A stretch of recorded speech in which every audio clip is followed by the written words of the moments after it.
CS61B Project Zero announcements. Just kidding. I'm Jason Kang, I'm Jason Wang. and here we're going to demonstrate our NBodyExtreme. So one of the first things we implemented in NBodyExtreme was the burst star, and Jason Wang will show you some details. Yeah, so burst star is the opposite of death star, and when I click on the screen, the coordinate is gonna be recorded, and I will generate a burst star at that position. And one of the features is I can control my burst star using WASD, and right now I'm doing that. And I can also shoot little planets out of it using J key. So WASD is basically when I press it, I provide a corresponding force in that direction, and I can also control my burst star using my mouse. Yeah, and you just saw some new features, a collision.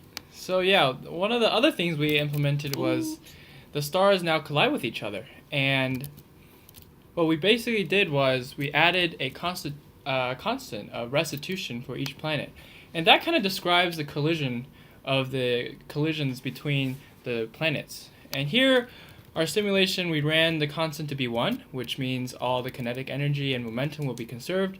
Therefore, it's elastic collisions. And here we demonstrate by shooting some stars and, smashing our burst star into stuff.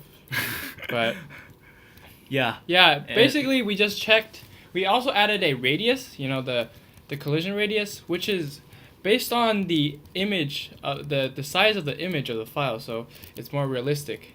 But then we would just check if the distance between the stars are small enough, then we would just determine that would collide, and then we would find the change in velocities based on classic mechanics, using the masses and the velocities. And yeah, that's about it.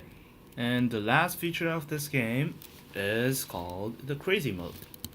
So if right now I click E, I'll enter the crazy mode.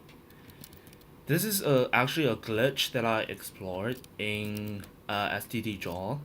So right now our game is running at a refresh rate at 10 milliseconds, but when we press our keys, the time that we press the key cannot be exactly at 10 milliseconds.